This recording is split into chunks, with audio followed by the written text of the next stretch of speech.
اشفاق احمد صاحب کہتے ہیں آج سے کئی برس پہلے کی بات ہے، جب گلگت میں ہم نے ریڈیو اسٹیشن کھولا تو میں چونکہ پرانے لوگوں میں سے تھا تو میں نے وہاں پر جگہ سلیکٹ کی اور وہ اچھا ایک کھلا باغ تھا۔ آپ کبھی جائیں گے تو دیکھیں گے، وہاں ہم کو 2 کمرے مل گئے۔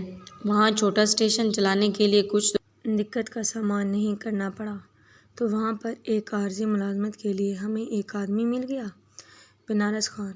وہ پٹھان تھا، اس نے مجھے بڑا متاثر کیا۔ مجھ میں خرابی ہے کہ میں کچھ اور طرح کے آدمی سے بہت جلد متاثر ہوتا ہوں۔ بہت پڑھا لکھا آدمی مجھے اتنا متاثر نہیں کرتا، لیکن اگر وہ مجھ سے اعلیٰ و عرفہ ہو، سینئر ہو، تو میں اس سے دبک جاتا ہوں، اور اس کے ساتھ ساتھ مجھ میں یہ تجسس بھی ہوتا ہے کہ میں اس کے قریب جا کر اس سے یہ معلوم کروں۔ میری تو قسمت میں شاید نہیں ہوتا کہ میں ویسا بن سکوں۔ بنارس خان میں ایک یہ خوبی تھی کہ جو کام اس کو سونپ دیا جاتا ہے، ایک تو وہ خوش اسلوبی سے کرتا تھا، اور پھر اس کی طبیعت کے اوپر بوجھ نہیں پڑتا تھا، اور جو کام دے دیا گیا وہ کر رہا ہے۔ وہ یہ نہیں کہتا کہ مارے گئے، صبح سے آئے تھے، 6 بجے تک روٹی نہیں ملی۔ میں نے اس سے پوچھا کہ بنارس خان، تم شاکی آدمی نہیں ہو، شکوہ نہیں کرتے؟ کہنے لگا، صاحب ہم بہت شکوہ کرتا تھا، یہ تو ہماری زندگی کا ایک حصہ تھا۔ اپنا گھر چھوڑ کے ہم تو ادھر آ گیا، شکوہ کرتا کہ ادھر تو کوارٹر میں کچھ نہیں ہے۔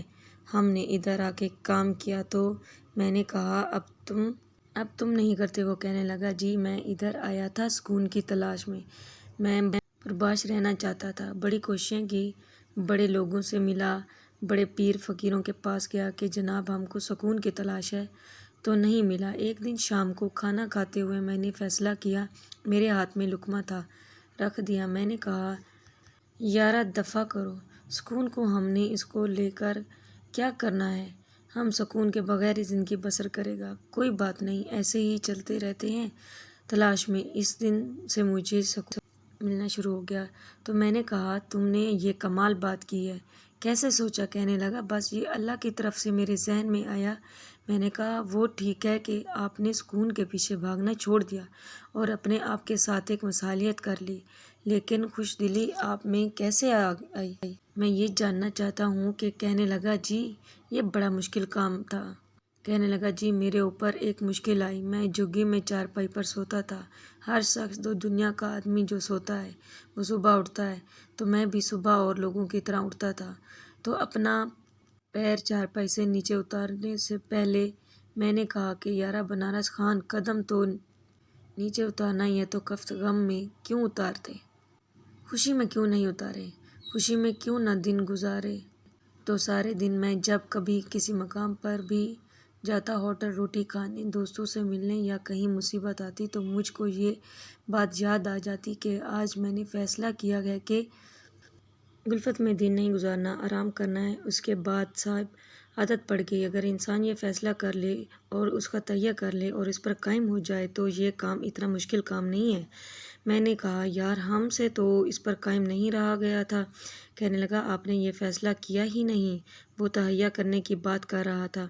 بڑے سالوں کے بعد، 15-16 برس کے بعد مجھے وہاں جانے کا اتفاق ہوا، گلگت میں۔ تو میں نے پوچھا، بنارس خان؟ تو پتہ چلا وہ ادھر نہیں ہوتا۔ میں نے کہا، نہیں وہ یہیں پر ہے، ہمارا وہ تو بہت بڑا استاد ہے، گرو ہے، ہمارا پیر ہے، میں نے اس سے ضرور ملوں گا۔ کہنے لگے، ہے تو ادھر ہی، اب وہ کام نہیں کر سکتا۔ میں نے کہا، ہم کو اس کے ڈیرے پر لے جاؤ، ہم جائیں گے۔ تو میں اس کی خدمت میں حاضر ہوا، جھگی میں تھا لیکن بڑا معذور تھا اور تکلیف میں تھا۔ اس کو گاؤٹ ہو گیا تھا، گھنٹیا جو ہوتا ہے، اور وہ جڑا ہوا تھا اور چارپائی پر بیٹھا تھا، جو مجھ کو دیکھ کر بہت خوش ہوا۔ میں نے کہا، بنارس خان کیسی طبیعت ہے؟ کہنے لگا، اللہ کا بڑا شکر ہے۔ میں نے کہا، سنا ہے بیمار ہو گیا؟ کہنے لگا، ہاں صاحب، مجھے گھنٹیا ہو گیا اور میں چل پھر نہیں سکتا آسانی کے ساتھ۔ تو میں نے کہا کہ تم شکریہ ادا کرتے ہو؟ کہنے لگا، ہاں بڑا شکر کرتا ہوں۔ میں نے کہا، کیوں شکر ادا کرتے ہو؟ کہنے لگا، صاحب اس لیے کہ میرے گھٹنے تو قائم ہیں، اگر میرے گھٹنے نہ ہوتے تو گھنٹیا کہاں ہوتا؟ پھر تو یہ اللہ کی بڑی مہربانی ہے کہ میرے پاس گھٹنا ہے صاحب، اگر نہ ہوتا کہیں کٹا جاتا تو پھر مجھے گھنٹیاں کہاں سے ہوتا۔ تو میں اللہ کا بڑا شکر گزار ہوں کہ اس نے مہربانی فرمائی۔ یہ ساری باتیں سننے کے باوجود، سمجھنے کے باوجود ان باتوں کو اپنے حال کا حصہ نہیں بناتے۔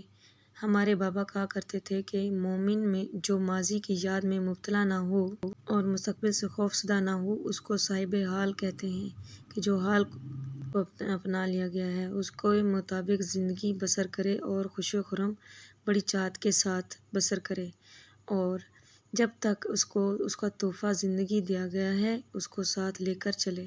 لیکن بدقسمتی سے ہمارے پاس اس قسم کا زمانہ آ گیا ہے جو خود تو ناسازگار نہیں ہے، لیکن اس نے ہماری سوچ کو، ہمارے رویے کو بہت ساری ناسازگاری میں تبدیل کر کے رکھ دیا ہے۔ اور میں یہ سمجھتا ہوں کہ زندگی کے اس حصے میں پہنچ کر جب تک اللہ کا ساتھ نہ ہو، اللہ کو اسی طرح سے نہ مانا جائے جس طرح اسے ماننے کا حق ہے، صرف کتاب کے طور پر نہیں بلکہ عملی طور پر اختیار کرنا ہے۔ مثلاً میری خرابی یہ ہے کہ میں بڑی ایمانداری سے اس کا اعتراف کرتا ہوں، اور مجھے دکھ بھی ہے کہ میں اللہ کو مانتا ہوں لیکن کتابی طور پر، اور میری ماں کہتی تھی کہ نماز پڑھو، لیکن میں نے کبھی ارادہ یا تہیہ نہیں کیا کہ میں اس کے ساتھ ایک رابطہ قائم کروں۔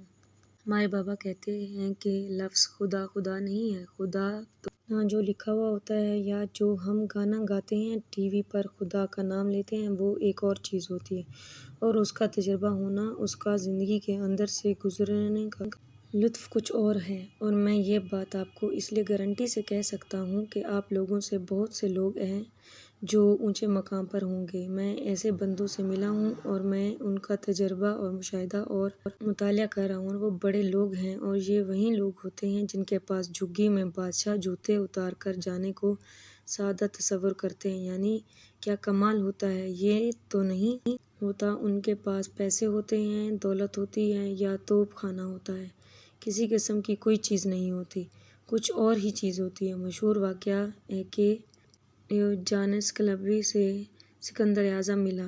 وہ ساحل کے اوپر گرم گرم کلکنی نہیں ریت میں قلہ بازیاں لگا رہا تھا، تو سکندر نے جا کر کہا، اے آقا، میں تیری کوئی خدمت نہیں کرنا چاہتا ہوں۔ اس نے کہا، تم میری خدمت کیا کرو گے؟ دھوپ چھوڑ کے کھڑے ہو جاؤ۔ دھوپ آ رہی تھی، وہ ایک طرف ہو کر کھڑا ہو گیا۔ اس نے کہا، سائیں تو وقت کا بڑا فلسفی ہے اور بہت عظیم انسان ہے۔ جس طرح سے تو مزے کر رہا ہے، قلہ بازیاں لگا رہا ہے، میں بھی لگانا چاہتا ہوں۔ تو اس سے کہا، تو بڑا نالائق آدمی ہے، کپڑے اتار اور قلہ بازیاں لگانی شروع کر دے، اتنا بڑا ساحل پڑا ہے، یہ تو مجھ سے کیا باتیں کر رہا ہے۔ تو سکندر نے کہا، میں معافی چاہتا ہوں، میں سکندر اعظم ہوں، مقدونیہ کا شہنشاہ۔ اسی وقت میں نے آدھی دنیا فتح کر لی ہے اور باقی کی مجھے ابھی فتح کرنی ہے، اور مجھے یقین ہے کہ میرے دیوتاؤں نے کہا ہے کہ تم وہ آدھی دنیا بھی فتح کر لو گے۔ تو اے آقا، جب وہ آدھی دنیا فتح کر لوں گا تو پھر انشاءاللہ آ کر آپ کے ساتھ قلہ بازیاں لگاؤں گا۔ تو اس نے کہا، تم کیسے بد نصیب ہو، آدھی دنیا فتح کیے بغیر قلہ بازیاں لگا رہا ہوں۔ تو جائے گا اور آدھی دنیا فتح کر کے آئے گا، پھر ایسا کرے گا۔ تو خواتین و حضرات، یہ اتنا مشکل کام نہیں ہے کہ جتنا نظر آتا ہے۔